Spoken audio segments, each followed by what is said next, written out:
One day, Percy arrived at the quarry to collect some stone for his freight cars. Snow and frost lay everywhere. There was not a sound to be heard.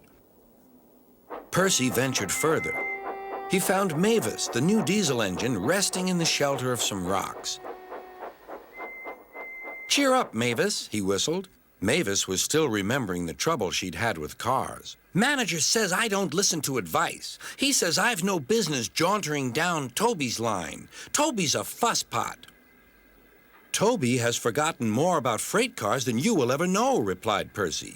"You must put the cars where he wants them. Then you'll be a really useful engine. Now, if you'll excuse me, I have to take these stones to the harbor." Mavis liked Percy, but she still wouldn't listen to his advice. "Why shouldn't I go on Toby's line?" The siding arrangements were awkward. To put the cars where Toby wanted them, Mavis had to make several journeys. She started making a plan. "If we used the teeniest bit of Toby's line," she said to her driver, "we would save all this bother."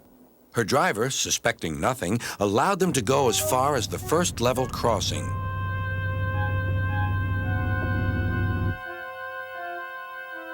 A few days later, the weather changed.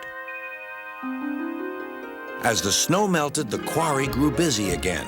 Some trains were so long that before leaving the cars for Toby, Mavis had to go beyond the level crossing with them. Now for her plan. She would go further down the line without it seeming her fault. "Can you keep a secret?" she asked the freight cars. "Yes, yes, yes," they chattered. "Will you bump me at the level crossing and tell no one I asked you?" The cars promised. But while Mavis was away, Toby arrived. He decided to shunt the cars himself. The cars decided to bump him anyway.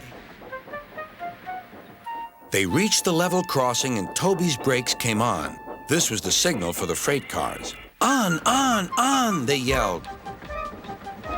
Toby was away, with the cars screaming and yelling behind him. No one realized that melted snow had turned a stream ahead into a torrent, and the bridge above it was about to collapse.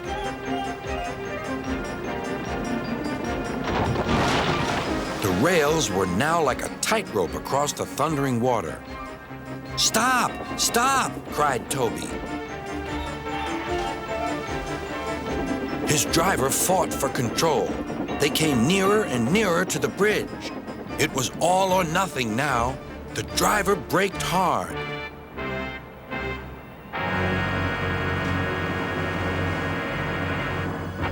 Toby stopped, still on the rails, but with his wheels treading the tightrope over the abyss.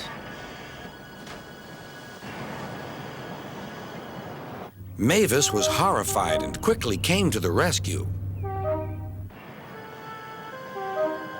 Workmen anchored Toby with ropes while she pulled the freight cars away.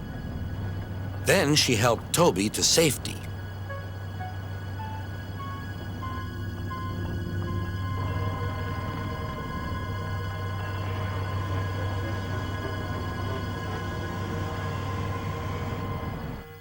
"I'm sorry about the cars," said Mavis. "I can't think how you managed to stop them in time."